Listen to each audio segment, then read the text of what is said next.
Salve meu parça e minhas parça, firmeza? Vocês estão ouvindo as vozes de Eduardo e Leonardo dos Santos, crias do Conjunto Habitacional Parque Itajaí Campinas e fundadores do projeto Vegano Periférico. E aqui vocês vão ouvir ideias e pontos de vista sobre justiça social e climática, direitos dos animais e alimentação saudável. Ah, e não importa onde você mora, importa como você pensa. Então, bora pensar com a gente?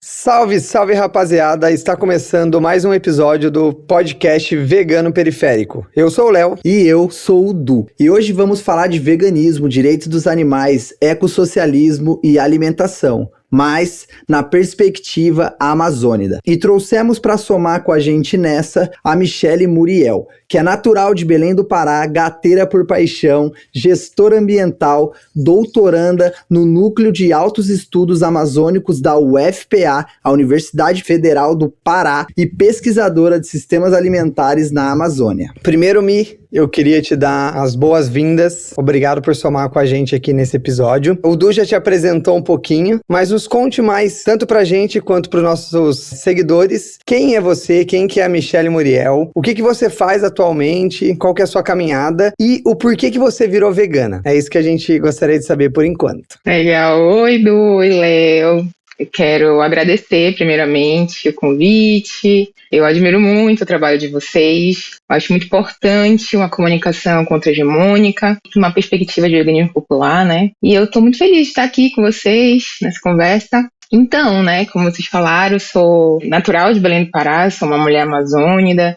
Cresci tomando banho de rio, tomando banho de igarapé, com os pés nos territórios, comendo alimentos da culinária amazônida, convivendo com os animais, enfim, com a cultura popular. A minha família, do meu pai e da minha mãe, elas vêm de territórios amazônicos diferentes, praticamente de lados opostos. Mas a família da minha mãe, ela tem uma origem mais afro-indígena, da região do Nordeste paraense, a região que a gente chama de região de Salgado, que fica no município de Curuçá, e do meu pai do Oeste paraense, que é em Monte Alegre. Nós passamos mais tempo no território da onde vem a família da minha mãe. E o meu pai é uma pessoa também que é um guardião dos saberes tradicionais da Amazônia. Minha avó, os paternos, as minhas avós maternas também eram agricultoras, cozinheiras. E o meu bisavô tocava no grupo de carimbó. Então é nesse contexto que eu venho, assim, né? Então, muito ligada a um contexto de território mesmo. E aprendendo muito com todos os meus familiares e também parentes, né? Porque a gente vira uma grande família no território. Então esse é o contexto que eu cresço, vou aprendendo, né, sobre a vida. E já adulta, eu faço um curso na faculdade de gestão ambiental. Eu comecei a trabalhar na Secretaria Estadual de Meio Ambiente depois que eu terminei a faculdade. E nesse trabalho, eu precisei visitar o matadouro do estado. Quando eu cheguei, a primeira coisa que eu vi foi um curral. Quando eu vi, assim, aquela animação, né, os bichinhos bonitinhos e tal, e a gente teve uma troca ali de olhar e imediatamente eu lembrei das minhas cachorras em casa. E aquilo foi, assim, chocante. Depois eu precisei entrar na sala de abate, precisei ver tudo que estava acontecendo no matadouro. Vi o que acontecia de fato com o animal, que ele não morre, ele recebe uma martelada na cabeça, ele fica dessensibilizado e ele é esfolado vivo. Depois ele é esquartejado. E tudo isso é muito impactante e, para além disso, também toda uma poluição, uma degradação assim, dos rios, do solo. Os dejetos. Exato. Então, é muito sangue, é muita gordura caindo direto no solo, porque não tem o tratamento adequado, eles acabam não fazendo o tratamento adequado. E você consumia produtos de origem animal nessa época? Consumia, tudo. Comia peixe, camarão, caranguejo, boi, tudo. Tudo. Nunca tive problema com isso. Eu levei uns meses pra digerir tudo aquilo que eu tinha vivido, sabe? E é só que aquilo me impactou e eu não consegui mais comer carne. não consegui mais comer carne e eu achava que era temporário. Eu falei, bom, é porque tô ainda mexida com isso. Fiquei comendo só mais peixe, porque eu não era muito de frango. Então foi quando um amigo meu virou e falou assim, Michelle, acho que não tá certo isso, tu vais precisar procurar, saber como tu vai te alimentar. E eu conheço um pessoal que é vegetariano. E aí ele pegou, me explicou o que era ser vegetariano. Eu falei, gente, eu não quero ser isso. Calma, eu não quero ser isso, vai voltar, vai ficar tudo normal. É só um trauma, vai passar. Mas não passou, gente. Não passou. E aí ainda fiquei. Isso era 2011. E nesse mesmo período que o meu amigo me falou, né, sobre o que era ser vegetariano e tudo mais, eu parei o peixe e falei assim, sabe uma coisa? Vou me tornar vegetariana, por enquanto. E aí ele me levou para conhecer o Coletivo Vem, no mesmo período. Mas toda essa vivência, ainda quando eu estava tentando parar de comer carne, eu continuava trabalhando. Então, assim, era a cena de horror absurdas. Então, além de você ver o que acontece com os animais, você vê o que acontece com as comunidades no entorno daqueles abatedouros, sabe? Então, depois da faculdade, você foi trabalhar com visitas em abatedouros ainda, e comendo carne. Não comia mais carne, eu tava comendo mais peixe. E aí, quando eu tava trabalhando, fazendo a fiscalização, quando saía do matadouro, eu não conseguia comer carne. É por isso que esse meu amigo ficou meio preocupado, assim. A minha família tava muito preocupada e tava bem chateada comigo também. Mas eu falei, gente, eu não consigo. Não conseguia mesmo, porque o cheiro, o odor do matador, ele ficou muito forte pra mim. E é o cheiro do churrasco. Então, imediatamente lembrava o que estava acontecendo. Outro momento eu posso até mostrar umas fotos, assim. Tem uma foto minha que eu tô num ambiente que tá assim. Eu tô como se fosse uma sala que tinha acontecido um assassinato. É sangue pra todo lado. Só que isso tem um impacto muito grande pra população, sabe? Em torno. Porque é fumaça, é a gordura, os efluentes, enfim, é sangue. E vai pro solo e cai no manancial e as pessoas vão utilizar aquela água, não conseguem, porque tá poluída, tá contaminada, enfim, um horror. E aí eu conheci o Vem, né, e fiquei no Vem desde esse momento, assim, parei de comer todo tipo de carne, entrei no Vem e fiquei lá, e em seguida comecei a acompanhar, né, algumas atividades. E isso, em 2016 eu me tornei vegana. Mi, eu tenho uma questão vendo você falar e sendo de um território em que o peixe ele é muito cultural, em que ele tem um valor simbólico na cultura nortista, como foi para você ter toda essa concepção da exploração animal, tomar uma atitude em que te colocaria como se você estivesse afrontando o seu meio social. Então, pra gente aqui no Sudeste e no Sul, a questão da carne vermelha é muito isso. Você tá afrontando o seu meio social. Olha, gente, eu não quero comer carne no churrasco, eu não quero comer esse pedaço de bife no almoço. Como foi pra você em relação ao peixe? O que você pensa sobre isso? Nesse território que é da minha avó materna, a nossa cultura é isso, né? Todo em torno do peixe. Então, todo mundo reunido, muito peixe, muito camarão, e eu tinha um apego, assim, uma memória afetiva, tá com a minha avó, com a minha mãe, com meu pai, os maiores cozinheiros que eu já vi de peixe, de fazer de todas as formas. E foi muito difícil, eu levei uns 2 anos tentando resistir ao peixe, assim, sabe? Mas o que fez eu parar mesmo foi uma empatia. E era uma empatia muito forte, assim. É ainda, né? Então, eu entendo essa essência desses animais e, para mim, eles são fundamentais na construção do ecossistema. Se a gente vive hoje num espaço que a gente tem uma relação importante de amor, de afeto no território,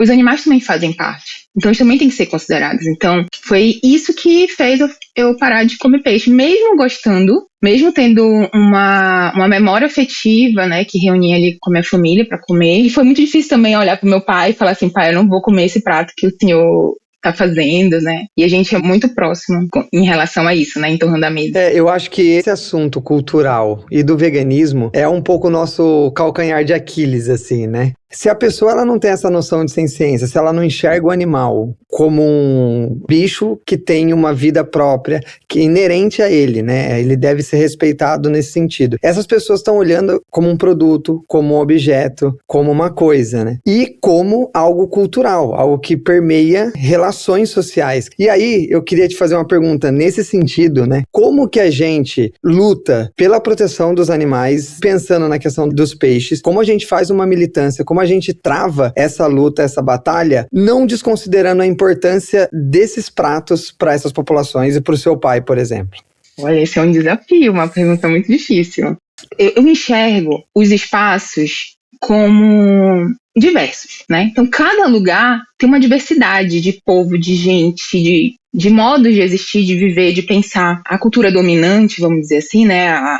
Essa perspectiva de consumo de animais que é dominante, ela precisou organizar o mundo para que a gente se afastasse do que é ecossistema, o que é natureza, que a gente chama de natureza, né? Para poder aquilo se tornar mercado, né? Mercadoria. Então as pessoas vão ter dificuldade de identificar isso nos animais, né? Que eles estão relacionados com a gente, com o meio, e que eles têm a sua consciência, sua sensibilidade, e mantêm também suas relações sociais. Enfim, eles existem no ecossistema e eles são muito importantes para aquilo. Então as pessoas elas vão ter essa dificuldade devido a essa cultura, devido a essa educação, né? Isso que nós recebemos. Então, nós estamos falando de vários grupos. Alguns grupos poderiam ter essa consciência, ou já têm, mas negam reconhecer isso e parar de consumir. Já outras comunidades, outros modos de viver, de existir, é muito cultural ao consumo. O debate deveria acontecer dentro dessas comunidades sobre o que é consumir animais, como é para eles. E aí a gente pode depois desenvolver melhor como é que funciona isso, que eles não pescam todos os dias, eles não estão consumindo animais todos os dias, eles têm uma outra lógica. Então cada espaço, cada lugar vai se relacionar de uma forma com os animais. Mas é muito importante que a gente discuta isso dentro do nosso contexto, dentro da nossa cultura, e que essas outras comunidades que têm uma cultura diferente da gente, e essas pessoas elas façam um debate dentro do seu território. E a gente está falando de comunidades indígenas e ribeirinhas especificamente, né? E é interessante que você traz muito que essas comunidades, apesar de consumirem produtos de origem animal, alimentos de origem animal, elas têm um respeito com esses animais, elas têm uma consideração com esses animais. É muito diferente da forma com que as pessoas fazem nas grandes cidades, que desconsidera completamente esse animal, né? Então é muito interessante quando você coloca isso. E, Mi, nessa mesma linha, eu queria entender, de uma perspectiva aqui do Sudeste, do Sul, como que é o veganismo, né, aí no norte, como que existe, né, veganos aí no norte, é fácil, é difícil ser vegano nessa região, porque existe muita desinformação aqui pra gente, existe um desinteresse muito grande cultural, né, dessa região do país aqui para com o norte do país. O Nordeste hoje tem um pouco mais, né, dessa tensão. Como que é isso? Fala um pouco pra gente, como que é ser vegano aí? Existe um movimento vegano, o VEM é um movimento muito forte aí, né? Fala um pouco do VEM também pra gente. Como a gente estava falando, né, esse distanciamento com a natureza e tudo mais, que colocaram na nossa cabeça que nós estamos à parte, estamos separados, e não, nós estamos, né, vivemos nesse ecossistema de forma bem relacionada, intrínseca. As pessoas vão enxergar o norte de uma forma também distanciada. Porque o que vocês têm de ideia do que é a Amazônia? Todo mundo que é fora do norte, às vezes até do Nordeste, que aqui é só mata, selva, bicho, que a gente anda em cima do jacaré. Só que isso, gente, isso é até agora. A gente recebe piadinhas e comentários maldosos e xenofóbicos até hoje. Tem gente que pergunta pra mim assim, nossa, onde você tá? A internet aí é até boa. É muita desinformação e preconceito. Como se não chegasse a internet aí, como se fosse um milagre a internet no norte. O que aconteceu foi que o processo de colonização da Amazônia, ele aconteceu muito mais tarde do que aconteceu nas outras regiões do Brasil. Então, de fato, vão conhecer e vão saber o que é a Amazônia muito depois, já com uma ideia de um projeto desenvolvimentista de integrar, né, a Amazônia ao resto do Brasil. Hoje, até os dias atuais, é difícil adentrar certos espaços porque é uma região muito diversa, é uma região muito grande. Porém, estamos falando das últimas fronteiras, né? O capitalismo está avançando em cima da Amazônia porque são as últimas terras. Então, o processo está muito violento e a gente considera como um processo ainda colonizador. Eu posso saber um pouco da vida de quem mora em São Paulo, do Rio, por causa das novelas, né? Por causa dos filmes e tal. Quem vai saber de Belém se não tem filme sobre Belém? Quase não tem agora, está tendo alguns. Não passa na novela. E quando passa é de uma forma caricata. Então tudo isso vai refletindo na forma como as pessoas vão lidar com a gente e vão pensar como é viver aqui. E inclusive eu achava que eu não ia conseguir ser vegana aqui. Porque eu achava que só quem conseguia ser vegano é quem estava morando em São Paulo. E quem morava na Vila Madalena, em São Paulo. Quem morava nas regiões centrais de São Paulo, né? Exatamente isso. Tanto é que quando eu fui para São Paulo, pela primeira vez eu era vegetariana e falei, agora eu vou ser vegana, aqui eu posso ser vegana, e fui vegana. Quando eu voltei para Belém, eu falei assim, cara, não tem como, eu preciso me livrar disso, né? Eu vou ter que ser vegana, que não tem jeito. Então aqui não é difícil. E porque aqui a gente entende o que é vegano, a gente pensa que é um prato pronto vegano, né? Uma forma de fazer. E geralmente na cabeça das pessoas vem também o leite vegetal de R$20, vem aqueles produtos caríssimos da gôndola do supermercado. Essa é a ideia pré-concebida que as pessoas têm de veganismo. Isso, exatamente. E aí eu lembrei que sempre quando eu estava viajando, mesmo ainda não vegana, eu vivia de feira da agricultura familiar. Quando eu me dei conta disso, eu sentei com meus pais e comecei a falar com eles para eles me lembrarem todos os vegetais que eu podia fazer e como eu podia fazer. E simplesmente eles falaram assim, então vamos lá na feira, porque meus pais aí são muito de ir na feira da agricultura familiar. Então foi isso, falei, bom, então vou preparar minha comida em cima disso, do que tiver, o que for da estação. Isso foi bem importante porque eu comecei a ter mais criatividade na hora de preparar os vegetais, ajuda bastante a ajudar as pessoas, né, também fazer oficinas, enfim. Como eu falei para vocês, eu entrei no VEM, né, em 2011, e faço parte desse coletivo até hoje. No início ele era Vegetarianos em Movimento, hoje ele é Veganismo em Movimento, e ele foi fundado por uma jovem, a Carla Taide. Eu acho isso incrível, porque ela era uma menina de uns 20 anos, mais ou menos, e ela assistiu alguns documentários e ela fundou o coletivo VEM, então, mas sempre muito focado às lutas socioambientais. Então, participando de atos, marchas, ações de educação popular, nas praças, nas ruas, cine debate, botava cinema para as praças, enfim, fazia oficinas e etc. Eles também participaram da manifestação Pare Belo Monte. Nesse momento eu estava chegando no coletivo. A hidrelétrica de Belo Monte, ela foi construída em Altamira, da região do Rio Xingu. E é muito distante daqui. É muito distante. E eles foram para lá, ocuparam o canteiro de obras da hidrelétrica de Belo Monte, junto com os outros movimentos sociais. Então, o VEM já carrega esse sentido, sabe, de mobilização junto aos movimentos socioambientais. E o que é muito legal, porque a gente não vem de uma influência tão externa, né? Então foi muito um chamado da necessidade de luta mesmo no território. E que nasceu aqui. E que nasceu aí, né? E eu tenho uma pergunta nesse sentido, porque você falou que o VEM, ele começou com uma concepção mais socioambiental, e aí eu queria que você abordasse um pouco essa relação mesmo. A gente fala muito da questão animal, mas essa relação da colonização da Amazônia, do avanço da fronteira agrícola, com a questão da pecuária, da exploração animal. Qual que é o impacto que o consumo de animais tem para a Amazônia? Então, deixa eu só corrigir.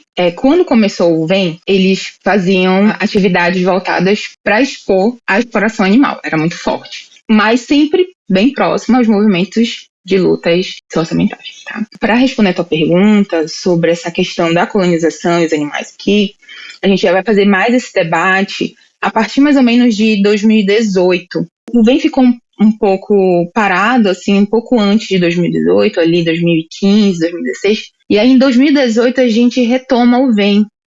E naquele período eleitoral, né? Então foi muito importante, porque o coletivo precisou assumir publicamente o seu posicionamento político, explicando que estava numa perspectiva de veganismo popular, ecossocialista, antidominações, e fortalecendo as alianças com movimentos sociais como o MST e outros movimentos. Porque aí começa a discutir exatamente isso, o avanço do agro nesse período de 2018, né? Enfim, tudo isso que a gente já sabe, com o consumo de animais. O que acontece com a colonização, eu acho que a Sandra falou isso no outro episódio, os animais introduzidos pelos colonizadores, né, são esses que as pessoas consomem. Boi, porco, galinha. E o boi, principalmente, ele foi utilizado para ocupar as terras. A partir da ocupação da terra, propriedade privada, fazenda, grandes fazendões, Amazônia, ditadura militar, né, dos projetos para traga o seu boi para cá e tudo mais. E sempre com a ideia de que a Amazônia, vazio demográfico, não tem ninguém. Terra sem homens para os homens sem terras, né? Então, período de ditadura militar, a pecuária avança, ela se instala nesse período também eleitoral de 2018. Mas, enfim, todos os projetos desenvolvimentistas, entre aspas, né, financiado pelo governo federal, para dar abertura para o agro, que é a expressão do capitalismo no campo, se consolidar. E dessa forma, o que a gente vai fazer com tanto boi nesses lugares, já que eles já ocuparam o território, já estão ali, botar as pessoas para comerem boi. Mas principalmente também agora para exportação. Atualmente o boi ele é commodity, então é para o negócio internacional, para o mercado internacional de commodities. Olha só. Então vai ter mais boi, tem mais planta de frigorífico para ser instalada na Amazônia. É assim, o negócio está voando. Então o debate sobre parar ou não de comer, ele ainda é muito inicial. A discussão ela é bem maior. Existe um modelo político que influencia diretamente nesses territórios e os animais são instrumentalizados por esse projeto. O capitalismo ele usa o animal como instrumento de exploração, de expoliação de terra, concentração de riqueza. Se a gente for pegar os 10 maiores pecuaristas do Brasil, os mais ricos, 9 estão na Amazônia. Tem fazenda que tem o tamanho da cidade de Nova York. É muita terra, é muito acúmulo de terra. E assim, a gente está falando de uma região que é muito diversa, biodiversa, sócio-biodiversa. São muitos povos. É comprovado cientificamente que a Amazônia foi cultivada pelas pessoas que nela vivem há muitos anos. E eu incluo falando, os animais também ajudaram a construir e a cultivar esse grande jardim de biodiversidade em que é retirada toda essa biodiversidade para colocar uma monocultura. Essa é a ideia, né? Essa é a lógica de monocultural. É assim que o VEM enxerga e ele precisa conectar essas discussões, sabe? Você falou que os bois viraram commodities, né? Só para explicar para os nossos ouvintes que talvez não saibam o que é esse termo, commodities é como se fosse a matéria-prima, né? Você pega ali o boi e vende ele inteiro para que outros países façam o que eles quiserem fazer, né? Muito diferente de você vender o produto, o pedaço do animal em partes, já vender cada parte separada, você cria esse animal para vender como matéria-prima. Então, a partir dessa perspectiva, não tem como não atrelar o veganismo à luta ecológica no meu ponto de vista, mas a gente quer entender no seu ponto de vista. Você acha que o veganismo está diretamente atrelado a esse movimento ambientalista e por que você acredita que é incoerente ser ambientalista, lutar por uma mudança radical na forma que a gente explora, né, a natureza com o veganismo? Tem relação? Tem muita relação. Quando a gente começa a ter acesso ao que está acontecendo, a gente precisa pensar formas de resolver, de enfrentar. A gente está falando do Brasil, que é a periferia do capitalismo no mundo, né? E nós estamos falando de Amazônia, que é a periferia da periferia. Quando a gente vai entender o que está acontecendo, que nós estamos sendo saqueados e tirando nossos direitos básicos de utilizar o que é nosso de direito, né? Ter acesso à água potável, a um ar limpo, ao solo, enfim. Isso nos é retirado, a gente precisa observar o que está acontecendo. E a luta socioambiental, ela deixa uma pontinha solta, que é não considerar os animais. Então, o veganismo popular, ele vem para reivindicar esse lugar, chamando atenção para as pessoas perceberem que está faltando elementos para essa luta. Primeiro, por uma questão ética com os animais e segundo, por uma questão política e ecológica. A exploração de animais sistemática, ela consome uma quantidade absurda de recursos naturais. Quem lida com os animais trabalha 7 dias por semana, porque o animal precisa de água, precisa comer, ele precisa de cuidado. E até se a gente falar de animais pequenos, como as galinhas, as próprias mulheres agricultoras já falam isso. Criar animais pequenos é muito trabalhoso. E aí vamos para uma escala maior, né? Então, grandes fazendas, criando os animais e tudo mais, eles vão precisar de gente trabalhando o tempo todo também.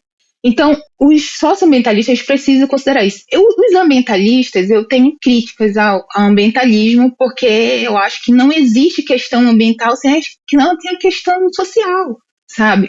E sem a questão animal. Então, a gente quem é sócio ambientalista não está considerando a questão animal, precisa começar a considerar.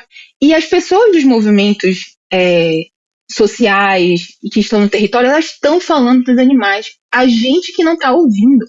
Não tem como ser vegano sem estar atrelado às lutas socioambientais e não tem como ser uma pessoa socioambientalista sem a questão animal. Mi, uma coisa que é interessante, aqui na faculdade eu tive uma disciplina de antropologia, cultura e meio ambiente, e que travava esse debate justamente sobre ambientalismo e socioambientalismo, né? E fala um pouco, para quem tá ouvindo e nunca teve essa visão sobre como preservar a natureza não significa isolar um cercadinho e deixar aquilo lá isolado sem humanos, né? Eu acho que esse é um debate importante, principalmente alguém que está na universidade aí, na UFPA, e que vem de territórios amazônicos, né? Esse é um debate também que a gente faz muito aqui, porque algumas pessoas que partem da ideia de que, de novo, nós somos separados. É sociedade para um lado, natureza para outro. Não é bem assim. Nós coproduzimos a natureza, junto com ela. Então, a gente podia até mudar esse nome de natureza e chamar de ecossistema, porque nós estamos envolvidos naquilo. Ecossistemas humanos, os animais, os elementos naturais, enfim. Isso constrói o ecossistema. Como nós estamos co-construindo, né, com os outros seres esses espaços, esses territórios, eles precisam ser justos para todos nós. E às vezes, o ambientalismo ele é muito raso, porque bate numa tecla que não vai na raiz da questão. Então, às vezes, parar de ligar a torneira, não deixar a água pingando, né? Algumas coisas que não avançam muito, que fica naquele campo mesmo do hábito, de um costume, uma coisa individual. A gente não pode parar aí, nós precisamos ir mais a fundo. Então, nós precisamos estar em coletividade, ouvindo as necessidades, porque o que vai fazer sentido pro território de vocês não é o mesmo que vai fazer sentido pro meu território. Então a gente precisa fazer esse diálogo, né, de quem já está ali se relacionando com o ecossistema e também ouvindo e considerando os aspectos dos mais velhos, né, da ancestralidade, o que eles fizeram para estar ali, pra gente poder conseguir reproduzir a vida, entendeu? Sim, não, é muito isso, né, e dá para trazer isso pro campo do veganismo popular, né, que eu acho que o veganismo popular, ele desloca dessa questão individual ou de isolar as coisas e traz por uma interação social, que é permeada por questões políticas, culturais, sociais, econômicas, e aí a gente trabalha todos esses temas dentro dessa interação, né, e não como uma coisa isolada. Exatamente. Eu até faço uma autocrítica que nessa necessidade das pessoas ter essa visão sistêmica, aonde o veganismo está encaixado dentro de uma teia da vida e de tudo que compõe esse modo de produção de comida, eu acabo falando das coisas que estão para além, né, do veganismo, né, de parar de comer carne, de explorar animais, de chamar atenção para o que está acontecendo com os animais. E eu acho também que foi um pouco de desilusão, porque eu falava tanto dos animais e as pessoas sempre levaram muito para um lado romântico da coisa e falam assim, beleza, mas tu então, né? Tu que gosta de animal, então não come. Então, eu falei assim, realmente, as pessoas elas podem não sentir nem um pingo de empatia, não vão se sensibilizar nada. Quando eu tava saindo do matadouro como muito, muito tocada e parava de comer carne, tinha colegas que falavam assim pra mim, nossa, eu saio de lá com muita vontade de comer churrasco. Porque são outros aspectos que influenciam. O cultural, o gênero, né, o contexto, um monte de coisas que vai influenciar, né, continuar explorando os animais e comendo, consumindo e tudo mais. Então, a gente precisa ser uma discussão mais ampla, política, com essa visão maior do que está acontecendo no global, né? E nessa mesma linha, Mi, você disse que o antiespecismo que você defende vem dos princípios dos povos originários, né, e dos territórios. Aí só para explicar para as pessoas que especismo é uma discriminação, né, humana para com outras espécies, não dá nem para falar de espécie com espécie, é quando a gente, enquanto ser humano, acha que as outras espécies devem ser exploradas, devem ser aprisionadas e que a gente pode fazer o que quiser com qualquer animal, porque nós somos os reis da Terra e nós mandamos no planeta Terra. Então você diz que essa sua visão que você defende vem dos povos e dos territórios. O que você quer dizer com isso? Dá pra gente aprofundar um pouco esse debate? Eu vou começar citando o Malcolm Ferdinand, que ele fala que o especismo é essa ideia de superioridade moral. Isso que o Du falou, né? O Ailton Krenak, ele fala também assim: o homem, ele se sente muito especial. E com isso, ele se acha no direito de dominar os outros humanos. E isso se chama especismo. Os povos que vivem e coproduzem esse território aqui da Amazônia, eles nos falam outra coisa, eles dão outro sentido para a coisa. E esse humano que a gente fala, pior que não é nem a gente, acredita? Nem só. Nós estamos falando daquele humano realmente que saiu dominando e colonizando boa parte do mundo, escravizando pessoas, tomando terra e território, trazendo animais de outros lugares para outros lugares, porque é uma forma de organizar o mundo. E isso vem a partir da ideia de hierarquia, né? Então, precisa dividir, separar, né? Homem, mulher, homem, animal, o homem separado da natureza, raça. E dependendo de qual segmento que você está, você vai ficar na base da exploração e o outro vai se beneficiar. Então nós estamos falando de humanos com essa ideia de superioridade moral, sim, né? Os homens europeus, brancos, heterossexuais, e aí por diante. E isso é o que domina. Então a ideia de explorar os animais vem disso. As outras sociedades, elas têm outra forma de se relacionar. Embora eles consumam pontualmente o animal, porque faz parte dessa cultura alimentar, eles não fazem uma exploração sistemática com uma ideia de dominação e exploração. Se for um caçador, ele vai com a cara e a coragem para mata, mas antes ele foi preparado, tem uma questão espiritual, tem uma questão da cultura, da ontologia dele, né? Eles também estão em perigo, porque o animal ele também pode atacar. Então é uma outra concepção, mas eles são muito atenciosos com os animais no sentido de observar e saber o que eles estão fazendo no seu ambiente, no ecossistema. Então esse conhecimento, quando a gente se aproxima, quando a gente já tem um olhar antiespecista, é muito interessante. Faz com que a gente fortaleça essa ideia que a gente já tem e repense as nossas relações. E isso está acontecendo todo o tempo também nesses territórios, né? Com essas comunidades, com esses povos. Eles estão todo o tempo pensando: aquele animal vinha aqui à noite, agora ele não vem mais. Quando começa o período de chuva, eu sei que o passarinho tal vai fazer ninho e eu não sei aonde. E eles têm esse conhecimento. Então, eu vejo dessa maneira que eles nos ajudam a reconhecer os animais como espécies, seres sencientes, tratam os animais de outra forma. Não é sobre uma forma de romantizar, né, essa morte, essa caça desses animais.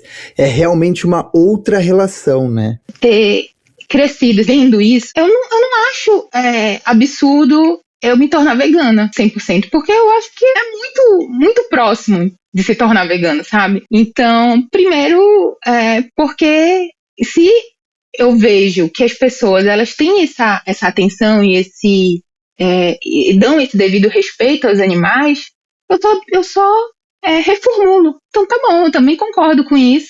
Eu também me sinto muito próxima deles. Eu tenho alguns animais que eu me sinto mais próxima de animais que não são domésticos, mas que eu tenho uma conexão muito forte. E eu falo, bom, eu acho super coerente eu não explorar ou então consumir outros animais que estão próximo de mim. Eu poderia fazer isso.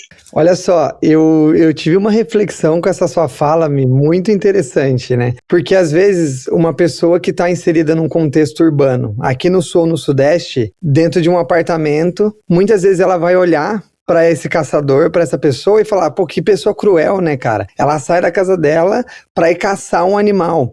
Só que muitas vezes essa pessoa mesmo, ela come animais, porém ela não vê o processo acontecendo. Ou seja, ela paga, ela terceiriza. Só que com essa concepção que você trouxe, eu fiz uma reflexão de tipo assim, você inverteu a lógica. Você olhou para o caçador, você olhou para a forma que essas populações indígenas, ribeirinhas vivem, o respeito deles pelos animais, E você pensou, não, faz sentido eu desenvolver uma visão, uma forma de viver antiespecista, considerando esses territórios e essa forma de olhar para isso, né?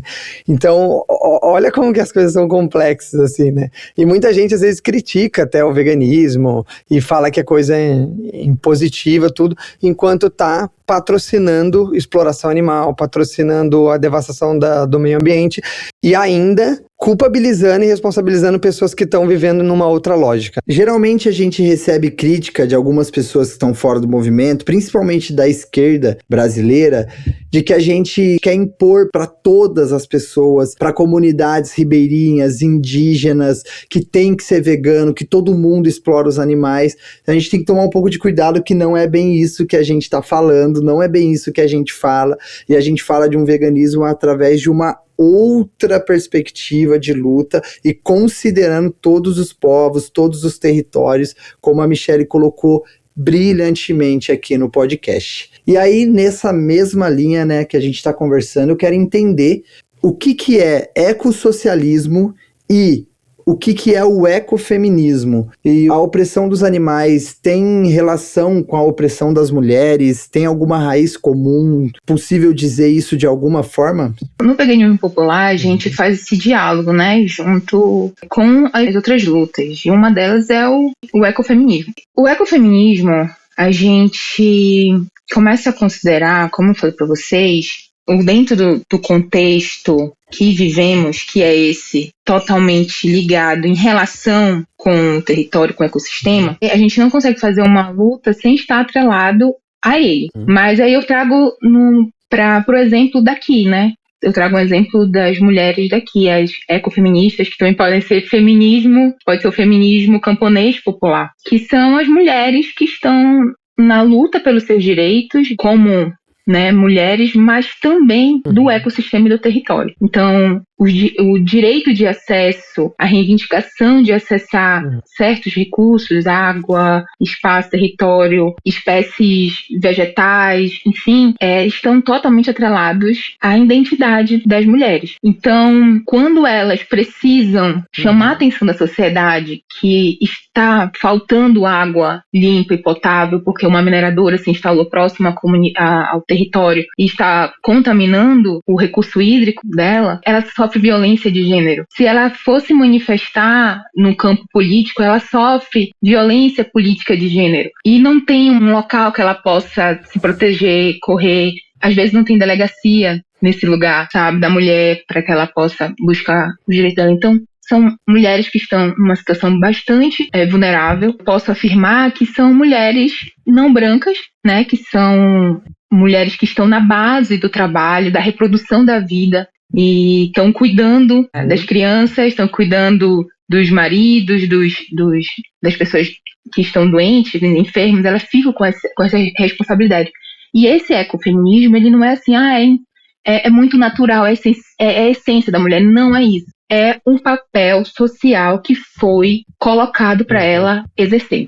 Ela foi empurrada para esse lugar, foi colocada nesse lugar para sustentar esse trabalho do cuidado, tanto com o ecossistema, os animais, como também com as pessoas. Essas mulheres, elas carregam esse sentido. Então é muito conectado, é diferente dos outros feminismos, né, das mulheres que estão na cidade, as mulheres brancas, entre outros, porque nós estamos falando de pessoas de territórios diversos, né, de povos e comunidades diversas com perspectivas totalmente diferentes e recebendo a violência e a dominação de uma forma diferente. E aí eu também gosto de afirmar que essas mulheres carregam os sentidos ecossocialistas, porque elas pensam e se relacionam com o modo de produção de uma forma totalmente diferente, que não é mercadológica, né? Que não é para fins de lucro. Também, bem como os outros trabalhadores desses territórios, são pessoas que têm um sentido não mercadológico da coisa, né?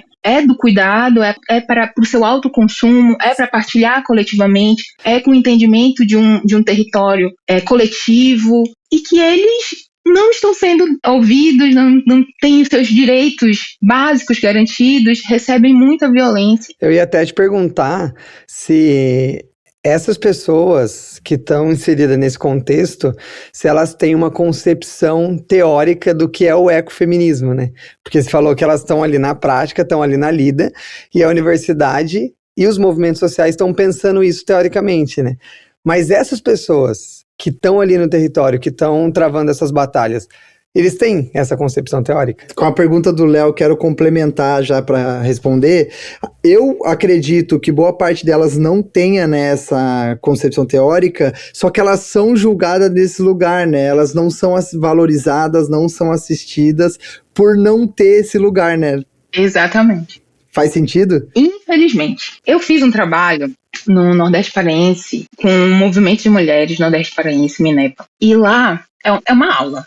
É uma aula de ecofeminismo, ecossocialismo, mas não necessariamente elas precisam se identificar dessa forma. Então isso é bem interessante porque realmente é uma reflexão teórica importante, né, para a gente discutir e debater. Mas a teoria é uma coisa, a prática é outra. E uma coisa que eu acho muito legal do veganismo popular é que ele tem conseguido articular a teoria e a prática e tem apontado os caminhos. Então elas não necessariamente se identificam, algumas sim, né? E esse movimento aí tem mais de 30 anos. E elas vão dessa forma conseguindo os seus direitos básicos. Isso é legal porque a gente olha para o território, olha para os movimentos e consegue identificar a realidade e de que forma a gente vai atuar na prática. E elas ensinam muito.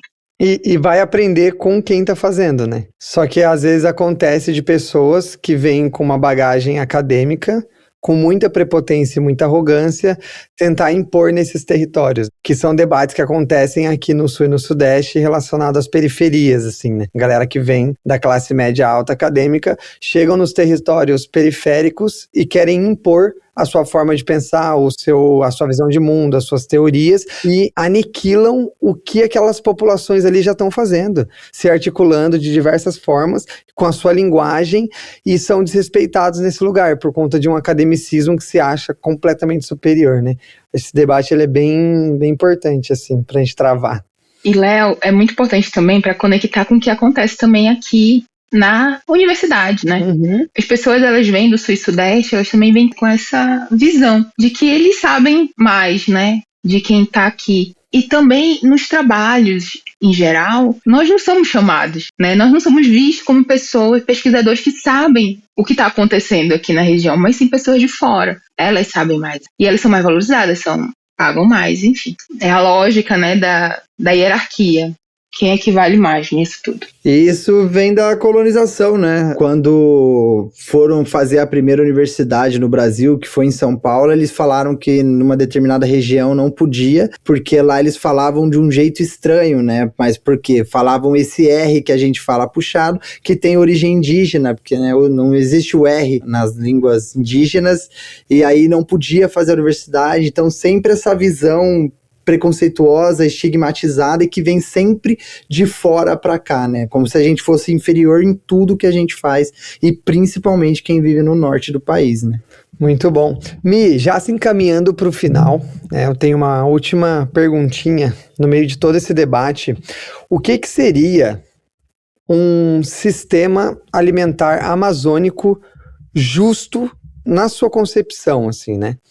Nós estamos nessa busca, né? Nessa procura. E essa relação de teoria e prática que eu consigo te responder é uma produção que venha dos territórios, que seja agroecológica.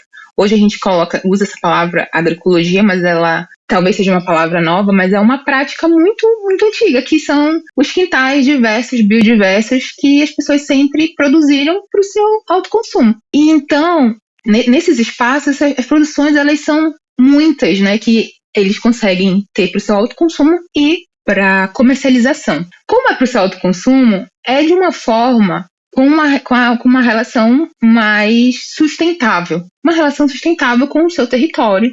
Então, não vai levar agrotóxico, por exemplo, porque eles comem, eles consomem. Então, tudo que for de interesse deles está dentro daquela produção. Então, se gosta mais de mamão, se gosta mais de limão, dependendo da fruta, do vegetal, aquela família ou aquele território vai produzir mais. E olha só que bonito, né, essa diversidade. Então, em algum lugar vai ter, sei lá, mais cacau, mais açaí, e dependendo também da região, o que produz ali naquele solo, a gente vai ter uma espécie, um gosto, uma preferência, né? Uma preferência por algum vegetal.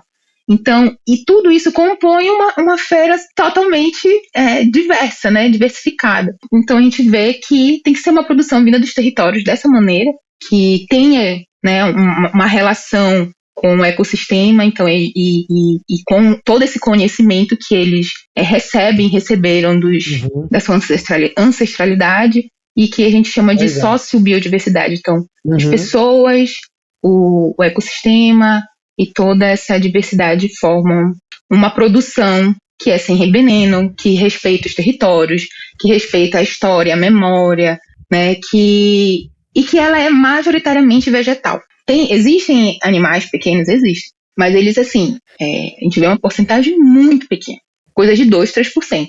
O resto é uma diversidade vegetal, absurdo. E esse sistema, ele precisa ser, precisa ter um circuito curto, ele não precisa atravessar o Brasil inteiro para chegar aqui. Aqui a gente não tem morango, por exemplo, mas quando o morango chega aqui é algo caríssimo, com veneno, enfim. O alimento não precisa caminhar tanto, sabe? Percorrer tantos quilômetros, ou vir de outro país. Isso é uma violência enorme, né? Porque isso precisa de um sistema que é muito caro e que não é justo, porque não faz com que a economia local ela circule e que você dialogue com as pessoas do território, com a sua cultura alimentar. Então é mais ou menos por aí. A gente tem uma diversidade de vegetais assim, enorme, olhar para eles com mais respeito e fortalecer. E outra coisa, isso diz muito sobre essa mudança na cultura alimentar de todo o mundo, né? Não só no Brasil, que está tornando os alimentos um produto. Então você pega o morango, ele não é um alimento que te nutre, nada do tipo. Ele é um produto a ser conquistado, a ser consumido. Então eu quero aquilo como um objeto de desejo mesmo, né? E essa lógica é perversa, porque é isso. Ela vai acabar destruindo todos os ecossistemas do planeta. Bom, falando em comida, falando em alimento, eu quero saber qual que, na sua opinião e no seu paladar, é o melhor prato vegano da Amazônia, antes de eu falar sobre o nosso quadro. Tá. Eu tenho que falar só um. Eu vou falar dois. Não, pode falar dois. Quantos você quiser. Tem um prato que ele é delicioso, só que ele é um dos meus favoritos, mas ele é de um estabelecimento, que é uma maniçoba vegana. Realmente é muito gostosa a maniçoba, né? Vocês experimentaram. Mas eu vou falar também do prato que eu faço, que eu acho maravilhoso, delicioso. Então tá ali no primeiro lugar com a maniçoba vegana, que é um arroz paraense com pupunha. Arroz, tucupi, jambu, desculpa, Léo. Vixe, e bastante pupunha. Nossa, assunto polêmico aqui, gente. Vamos parar por aqui. Pois é. E pupunha. Então, acho que esse é meu prato. Mi, antes da gente entrar no nosso quadro, eu gostaria que você falasse um pouquinho só sobre o impacto que a COP teve. Se ela foi positiva, se ela foi negativa, se ela deixou alguma pegada em Belém. A COP, ela vai ter várias consequências, né? Porque ela tem um caráter de mercado, né? Então, essa reunião, ela tem um caráter de como, no global, as coisas vão se articular. Infelizmente, para o campo que a gente defende, que é esse campo ecossocialista, a gente não tem notícias boas, porque são projetos de apropriação do que se produz na Amazônia, do que os territórios, as comunidades, os povos têm produzido na Amazônia. Então, fazer do trabalho deles algo que se torne um produto para entrar no mercado internacional. Então, infelizmente, isso está acontecendo, porque eles se articularam e isso vai acontecer e os países eles vão financiando esses projetos. Então, o governo do estado ele vai facilitar a entrada desses projetos, né, através da política, né. Isso para os territórios é muito perigoso. Nós estamos, sim, num momento de muita atenção, porque a gente sabe como as coisas funcionam.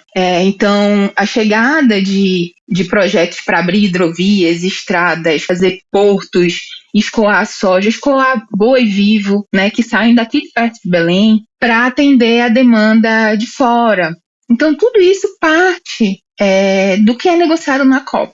O que foi muito importante, Léo e Du, é que os movimentos sociais, as organizações sociais, né, as movimentações populares, elas se articularam.